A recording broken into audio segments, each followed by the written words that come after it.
So, good morning everyone. Welcome to Study Close. Welcome to the daily newspaper analysis of 30th of March 2021. तो guys आज है तारीख 30 मार्च 2021। अलग अलग newspaper से इंपॉर्टेंट आर्टिकल्स का डिस्कशन करेंगे हम लोग इस पर्टिकुलर वीडियो के अंदर। इस वीडियो को आप लोग डेली करंट अफेयर का वीडियो भी बोल सकते हो, क्योंकि यहाँ पर हम लोग इंपॉर्टेंट करंट अफेयर का डिस्कशन करने वाले हैं। So let's get start with a beautiful quote. तो कुछ नया सीखकर हम लोग अपने दिन की शुरुआत करेंगे। देखो यहाँ पे क्या बोला गया है, success is what comes after you stop making excuses. Success कब आएगी, कब मिलेगी सक्सेस? जब आप एक्सक्यूजेस बनाना बंद करोगे। जब तक एक्सक्यूजेस बनाओगे तब तक कुछ नहीं होने का। और दूसरी बात, यहाँ पर इस चीज़ से एक और चीज़ मैं रिलेट करना चाहूँगा कि जो हमारा माइंड है या फिर हम कंफर्ट जोन में रहने की कोशिश करते हैं। अगर हम लोग उससे बाहर निकले तो बहुत कुछ अचीव कर पाएंगे। हमेशा आराम चाहिए, ठीक है, और माइंड को भी कंफर्ट चाहिए, ठीक है। तो उस कंफर्ट जोन से निकलने की पूरी कोशिश रहनी चाहिए सभी लोगों की। और एक्सक्यूजेस बनाना बंद करो, तभी जो है आपको यहाँ पर सक्सेस मिलने वाली है। ओके, नाउ आगे बढ़ते हैं। एक बार नज़र मार लेते हैं कौन कौन से आर्टिकल्स का डिस्कशन करना है हम लोग को इस वीडियो के अंदर। तो सबसे पहले हम बात करेंगे बहुत ही इंपॉर्टेंट आर्टिकल की, निसार के बारे में। तो निसार ये क्या है? ये जो नासा है और इसरो है, इन दोनों का मिलकर ये कोलैबोरेशन है। ये दोनों मिलकर एक सैटेलाइट को डेवलप कर रहे हैं। तो इसके बारे में डिस्कस करेंगे, बहुत इंपॉर्टेंट आर्टिकल होने वाला है। सेकंड आर्टिकल में हम जानेंगे चाइना ईरान पैक्ट के बारे में। अभी हाल ही में चाइना और ईरान ने मिलकर एक पैक्ट साइन किया है, तो डिस्कस करेंगे इस पैक्ट के बारे में और आने वाले टाइम पे क्या क्या इंप्रूवमेंट्स होने वाले हैं। ईरान न्यूक्लियर डील के बारे में भी मैं आपको थोड़ा बहुत इसके अंदर बताने वाला हूँ। थर्ड आर्टिकल में हम बात करेंगे केप ऑफ गुड होप के बारे में। तो आपको मैप में मैं दिखाऊंगा केप ऑफ गुड होप कहाँ पर है, ये न्यूज़ के अंदर क्यों है, इंडिया यहाँ पर क्या लिंक करेगा इस केप ऑफ गुड होप से, ये सारी चीज़ें मैं बताऊंगा। फिर उसके बाद फोर्थ आर्टिकल में हम बात करेंगे विमेन इन आर्म्ड फोर्सेस को लेकर। तो बहुत सारी चीज़ें हैं इस आर्टिकल के अंदर, जैसे कि मैं आपको एसएससी के बारे में बताऊंगा, यानी कि शॉर्ट सर्विस कमीशन के बारे में बताऊंगा। परमानेंट कमीशन क्या होता है, तो वेमेन का क्या रोल है आर्म्ड फोर्सेस के अंदर, वेमेन को आप कह सकते हो परमानेंट कमीशन में सरकार जाने से क्यों रोक रही है। तो बहुत सारी चीज़ें इसके अंदर हैं सीखने के लिए। और एट द लास्ट हम बात करेंगे हिप्निया इंडिका और हिप्निया बुलेटा। ये नई डिस्कवरीज हुई हैं, ये क्या चीज़ें हम लोग डिस्कस करेंगे, इससे क्या फ़ायदे हैं और हम लोगों को क्या फ़ायदा हो सकता है, इंडिया को क्या फ़ायदा हो सकता है इससे। ओके, नाउ आगे बढ़ते हैं, लेकिन उससे पहले सभी लोगों के लिए एक क्वेश्चन है जिसका आंसर नीचे कमेंट सेक्शन में सभी लोगों को देना है। देखो यहाँ पे क्या बोला गया है, on 28 March 2021 which version of मन की बात was presented by prime minister Narendra Modi. तो अभी यहाँ पे 28 मार्च 2021 में एक मन की बात प्रेजेंट करी गई है, वो कौन सा वर्जन है आप लोगों को बताना है। 75th, 76th या फिर 77 या फिर 78th। मोस्ट इंपॉर्टेंट क्वेश्चन है। देखो, जो डेली बेसिस पे मैं एक क्वेश्चन लेकर आता हूँ, ये आपके एग्जाम के पॉइंट ऑफ व्यू से डायरेक्टली इंपॉर्टेंट हो सकते हैं। तो सभी लोग एटलीस्ट पार्टिसिपेट करने की ज़रूर कोशिश करा करो इसके अंदर। नाउ आगे बढ़ते हैं, और स्टडी क्लोज को अभी तक सब्सक्राइब नहीं किया है तो यार ये सब्सक्राइब का बटन दबाओ और बेल आइकन दबाओ, ताकि आप कोई भी वीडियो का नोटिफिकेशन मिस ना कर पाओ। चलो स्टार्ट करते हैं डिस्कशन। ये हमारा आज का सबसे पहला आर्टिकल बात करता है निसार के बारे में। अब यहाँ पे निसार की फुल फॉर्म मैं अभी आप लोग को आगे बताऊंगा, लेकिन यहाँ पर क्या बातचीत हो रही है उसके बारे में पढ़ते हैं। नासा और इसरो इन दोनों ने मिलकर कोलैबोरेशन किया है कि ये लोग डेवलप करेंगे एक सैटेलाइट जिसका नाम होने वाला है निसार। ओके, अब नासा आप लोगों को मालूम है यूएस की स्पेस एजेंसी हो गई, इसरो जो है इंडियन स्पेस रिसर्च ऑर्गेनाइजेशन यानी भारत का स्पेस एजेंसी हो गया।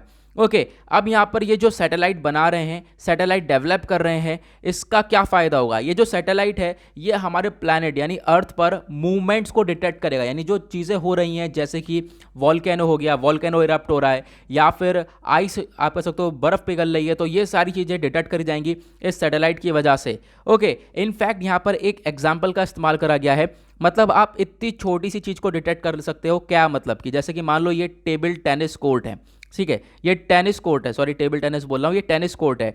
टेनिस कोर्ट का हाफ यानी कि इतना हिस्सा हो गया, इस पर अगर 0.4 इंचेस की कोई चीज़ होगी तो उसको भी आराम से डिटेक्ट कर लिया जाएगा इस सैटेलाइट के थ्रू। तो यहाँ पर आप देख सकते हो कितना ज़्यादा फायदा होने वाला है इस सैटेलाइट से। आप देख पाओगे इंडियन एक्सप्रेस का आर्टिकल है, तो इसके अंदर डिस्क्राइब करा गया था what is Nisar, joint earth observing mission है ये नासा और इसरो का। चलो इसको डिस्कस करेंगे थोड़ा सा डिटेल में। निसार बेसिकली एक सैटेलाइट है, हमने देख लिया, ये एक एसयूवी साइज्ड सैटेलाइट है। अब यहाँ पे एसयूवी का मतलब क्या है, आप लोगों को मालूम होगा, बहुत सारी स्पोर्ट्स व्हीकल्स आती हैं, स्कॉर्पियो हो गया, ठीक है, जैसे कि यहाँ पे स्कॉर्पियो गाड़ी आ गई, तो उतने बड़े साइज़ का ये सैटेलाइट होगा जिसको बनाया जा रहा है space agencies of USA and India के द्वारा, जो कि हमने अभी डिस्कस किया। यूएसए की स्पेस एजेंसी नासा और इंडिया की स्पेस एजेंसी इसरो, ये दोनों मिलकर डेवलप कर चुके हैं। नाउ ये जो निसार है यहाँ पे, इसके अगर हम बात करें, इसकी फुल फॉर्म है, देखो निसार की फुल फॉर्म क्या है, एन से नासा, आई से इसरो, और जो सार है SAR का मतलब है सिंथेटिक एपर्चर रेडार। इससे क्या होगा, जो सरफेस ऑफ द अर्थ है, यानी जो पृथ्वी है उसका जो सरफेस है उसके अंदर जो बदलाव हो रहे हैं उनको डिटेक्ट करा जाएगा, उनको पता लगाया जाएगा, मेजर करा जाएगा, ठीक है, देख पाएंगे हम लोग चीज़ों को। हाई रिजोल्यूशन इमेजेस प्रोवाइड करवाएगी ये जो सैटेलाइट है, ये आपको हाई रिजोल्यूशन की, बहुत ही हाई क्वालिटी की इमेजेस देगी, जिससे आप लोग पता लगा सकते हो कि हाँ ये चीज़ें हो रही हैं।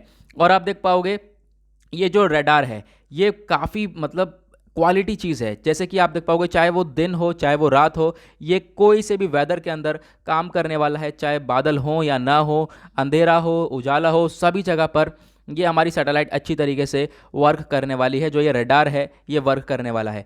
अब यहाँ पे बात करते हैं पार्टनरशिप की। अब ये जो एग्रीमेंट है ये कोई नया एग्रीमेंट नहीं है, ये एग्रीमेंट नासा और इसरो के बीच में बहुत पहले ही साइन कर लिया गया था साल 2014 के अंदर। अब ये जो मिशन हो रहा है पूरी तरह से, ये जो निसार है इसके अंदर जो नासा है ये क्या दे रहा है, नासा यहाँ पे प्रोवाइड करवा रहा है रेडार को, ठीक है, सैटेलाइट के लिए रेडार दे रहा है नासा। और यहाँ पे आप कह सकते हो टेक्नोलॉजी बेस्ड चीज़ें दे रहा है, जैसे कि जीपीएस रिसीवर हो गया, पेलोड डेटा सब सिस्टम हो गया, ये सारी चीज़ें नासा दे रहा है। अब इसरो क्या दे रहा है, इसरो आप देख पाओगे स्पेसक्राफ्ट बस दे रहा है, यानी कि जिसमें हम लोगों को क्या करना है, ये आप कह सकते हो सैटेलाइट रखनी है, ठीक है, रख के हम लॉन्च करने वाले हैं। साथ ही साथ जो लॉन्च व्हीकल है जिसके थ्रू ये पूरी सैटेलाइट लॉन्च करी जाएगी, ये सारी चीज़ें कौन दे रहा है, ये इसरो दे रहा है। साथ ही साथ लॉन्च की सर्विसेज भी इसरो दे रहा है, यानी कि लॉन्च कहाँ से करा जाएगा, भारत से ही इस सैटेलाइट को लॉन्च करा जाएगा। आप देख पाओगे इसको लॉन्च करा जाएगा साल 2022 के अंदर from the Satish Dhawan space centre, जो कि श्रीहरिकोटा में है। ये कहाँ पर है, ये आंध्र प्रदेश के अंदर है। वहाँ से ज़्यादातर हमारी सैटेलाइट्स लॉन्च होती हैं और वहीं से इस सैटेलाइट को भी हम लॉन्च करने वाले हैं साल 2022 के अंदर। इस सैटेलाइट का फ़ायदा क्या होगा मैंने अभी आप लोगों को बता दिया, ये आपको हाई रिजोल्यूशन इमेजेस प्रोवाइड करवाएगी अर्थ की, पृथ्वी के सरफेस पे जो भी चीज़ें, जो भी बदलाव हो रहे हैं वो सारी चीज़ें यहाँ पर प्रोवाइड करवाई जाएंगी इस आप कह सकते हो सैटेलाइट के थ्रू। जैसे कि आइस शीट हो गई या फिर बर्फ़ पिघल रही है, वॉल्केनिक इरप्शंस हो रहे हैं, ये सारी चीज़ें हम लोग पता लगा सकेंगे। नाउ आगे बढ़ते हैं आर्टिकल नंबर 2 की तरफ, काफ़ी इंपॉर्टेंट है, बात करता है चाइना ईरान पैक्ट के बारे में। इंटरनेशनल करंट अफेयर हो जाता है ये। और यहाँ पे क्या है, बेसिकली चाइना और ईरान ने मिलकर साइन कर लिया है एक 25 साल का स्ट्रेटेजिक कोऑपरेशन पैक्ट, यानी चाइना और ईरान आपस में मिलकर कॉपरेट कर कर चलने वाले हैं, बहुत सारी फील्ड्स के अंदर आपस में मिलकर काम करेंगे। देख पाओगे आप, ये द हिंदू का आर्टिकल है, China Iran signed 25 year strategic pact. Now आगे डिस्कस करेंगे, लेकिन उससे पहले ईरान का मैप देख लो। चाइना को आप लोगों को मालूम ही है कहाँ पर लोकेटेड है। यहाँ पे आप ईरान को देख सकते हो। ईरान के आसपास की नेबरिंग कंट्रीज कौन कौन सी हैं ये ध्यान रखना। ईरान की कैपिटल है तेहरान, इधर आपको देखने को मिलेगा पर्शियन गल्फ, एंड देन इधर आपको देखने को मिलेगा कैस्पियन सी। यहाँ पे आप देख पाओगे ईरान के ऊपर यह है Turkmenistan, then Afghanistan, then Pakistan, इधर अजरबैजान, आर्मेनिया, तुर्की और इराक। तो ये सारी कंट्रीज़ हैं जो कि ईरान से आसपास ईरान की नेबरिंग कंट्रीज़ हैं। आई होप आप लोग को यहाँ पर ये क्लियर हुआ है। चलो आगे बढ़ते हैं। नाउ ये जो 25 ईयर स्ट्रेटेजिक कोऑपरेशन साइन किया है दोनों ने मिलकर, इसमें क्या होने वाला है, पहली बात तो इनसे दोनों के रिलेशंस और ज़्यादा डीपन, और ज़्यादा गहरे, और ज़्यादा अच्छे होने वाले हैं चाइना और ईरान के रिलेशनशिप्स। उसके बाद यहाँ पर ये लोग रेसिप्रोकल इन्वेस्टमेंट करने वाले हैं, चाहे वो transport, port, energy, industry, services होगा, ये तो आपस में मिलकर इन सभी फील्ड के अंदर एक कंट्री जो है एक दूसरे के अंदर इन्वेस्टमेंट करने वाली है। और सबसे पहले यहाँ पर आप देख पाओगे ऐसा क्यों हुआ है, आप देख पाओगे ना, ईरान जो है बहुत परेशानी में था। अभी कुछ दिन पहले ईरान बहुत ज़्यादा परेशानी में था, लेकिन तब भी चाइना ने उसको बैक किया है, चाइना ने आप कह सकते हो सपोर्ट किया है पूरा। हुआ क्या था, मैं आपको ईरान न्यूक्लियर डील के बारे में बताता हूँ। यहाँ पर बेसिकली न्यूक्लियर डील और सैंक्शंस के बारे में बताया गया है। तो देखो, जब बैराक ओबामा थे प्रेसिडेंट यूएसए के, तो उनके द्वारा एक ईरान न्यूक्लियर डील करी गई थी ईरान से, ठीक है। अब यहाँ पे इस डील के अंदर क्या हुआ था, देखो ईरान के अंदर ना यूरेनियम जो है वो बहुत ही अच्छी खासी मात्रा में पाया जाता है, और ईरान जो है यूरेनियम का एनरिचमेंट ना करे, यानी कि जो न्यूक्लियर बॉम्ब है वो ना बनाए, और न्यूक्लियर बॉम्ब कितने खतरनाक होते हैं वो आप लोगों को मालूम होगा। तो ईरान न्यूक्लियर बॉम्ब ना बनाए, उसी वजह से यहाँ पर ये डील करी गई थी, और ये बराक ओबामा के द्वारा करी गई थी ईरान के साथ, जिसका नाम दिया गया था ईरान न्यूक्लियर डील, जिसको हम लोग JCPOA भी बोलते हैं, यानी कि joint comprehensive plan of action. अब ये डील हो चुकी थी। अब यहाँ पर बोला गया था ईरान के ऊपर से सैंक्शंस हटा दिए जाएंगे और ईरान को अब काफ़ी फ्री कर दिया जाएगा, और ईरान जो है ये बॉम्ब ना बनाए। चलो ईरान मान गया, डील हो गई। लेकिन उसके बाद बराक ओबामा का टाइम खत्म हुआ, ठीक है। अब क्या आ गए, नए प्रेसिडेंट आ गए, डोनाल्ड ट्रंप आ गए। अब डोनाल्ड ट्रंप ने क्या करा, आते ही इस न्यूक्लियर डील से निकल गए बाहर। इन्होंने बोला कोई ज़रूरत नहीं है इस डील की, इस डील से बाहर निकल गए और ईरान के ऊपर सैंक्शंस लगा दिए, ढेर सारे सैंक्शंस लगा दिए। इनफैक्ट ईरान का जो ट्रेड है वो भी कम कर दिया, यानी कि आप देख पाओगे ईरान जो है ना ज़्यादातर क्रूड ऑयल को एक्सपोर्ट करता है, कच्चा तेल बेचता है, और भारत भी सबसे ज़्यादा कच्चा तेल ईरान से ही खरीदता था। लेकिन क्या कर दिया, डोनाल्ड ट्रंप ने सैंक्शंस लगा दिए ईरान के ऊपर, बोला कि अब यहाँ पर कोई भी ईरान से कच्चा तेल नहीं खरीदेगा, कोई भी क्रूड ऑयल नहीं खरीदेगा। लेकिन चाइना तब भी यहाँ पर ट्रेड कर रहा था, तो आप देख पाओगे चाइना ने पूरी तरह से सपोर्ट किया, बैक किया है ईरान को। तो अब यहाँ पर क्या है, बेसिकली दोनों मिलकर एक स्ट्रैटेजिक पार्टनरशिप साइन कर रहे हैं। अब मिलकर ये लोग काम करने वाले हैं आगे और भी बढ़िया से। नाउ यहाँ पे ये सब कब करा गया है, जब चाइनीज़ फॉरेन मिनिस्टर बोल सकते हैं, जिनका नाम है वांग ही, ये विजिट पर है, ठीक है, वेस्ट एशिया के। और यहाँ पे मतलब कि ये 5 कंट्रीज़ बेसिकली 6 नेशन घूमने गए हैं, सऊदी अरेबिया, तुर्की, Iran, UAE, Bahrain and Oman. तो यहाँ पर ये विजिट पर ही इन्होंने क्या करा, इस आप कह सकते हो स्ट्रैटेजिक पार्टनरशिप को साइन कर लिया है। नाउ दूसरी तरफ अगर हम बात करें, इसमें 5 पॉइंट बेसिकली 5 चीज़ों के ऊपर काफ़ी अच्छी तरीके से फोकस किया गया है। सबसे पहले तो देखो म्यूचुअल रिस्पेक्ट, दोनों कंट्री मिलकर आपस में सबसे पहली बात म्यूचुअल रिस्पेक्ट करेंगी, दूसरा सिक्योरिटी के ऊपर काम करेंगी, ठीक है, सिक्योरिटी रहेंगी, सिक्योरिटी और स्टेबिलिटी अचीव करेंगी, म्यूचुअल रिस्पेक्ट रहेगा, इक्विटी और जस्टिस रहने वाला है, और आप कह सकते हो सिक्योरिटी के ऊपर काम करा जाएगा, उसको और बढ़ाया जाएगा, साथ ही साथ डेवलपमेंट कोऑपरेशन को भी बढ़ाया जाएगा। यानी कुल मिला के बात यह है आपस में मिलकर ये लोग आगे बढ़ने की काम कर रहे हैं। नाउ आई होप आप लोगों को ये क्लियर हुआ होगा। दूसरी चीज़, ये ईरान न्यूक्लियर डील क्या है ये आप लोगों को क्लियर हो गई होगी।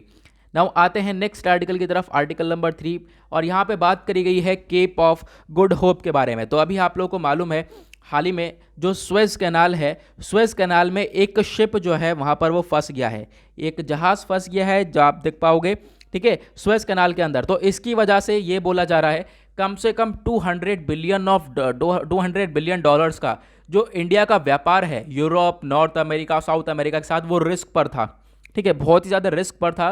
क्यों? क्योंकि ये स्वेज कैनाल पे जहाज़ अटका हुआ है। अब यहाँ पे मतलब कि ये मान लो यहाँ पे रेड सी आता है और यहाँ पे मेडिटेरेनियन सी, तो यहाँ से कोई जहाज़ इधर नहीं जा सकता, यहाँ से जहाज़ इधर नहीं जा सकता। तो इंडिया को अगर घूम के जाना है तो बहुत ही लंबे रास्ते से घूम कर जाना पड़ेगा, ठीक है। तो उस वजह से बहुत ही ज़्यादा प्रॉब्लम यहाँ पर क्रिएट हो रही थी।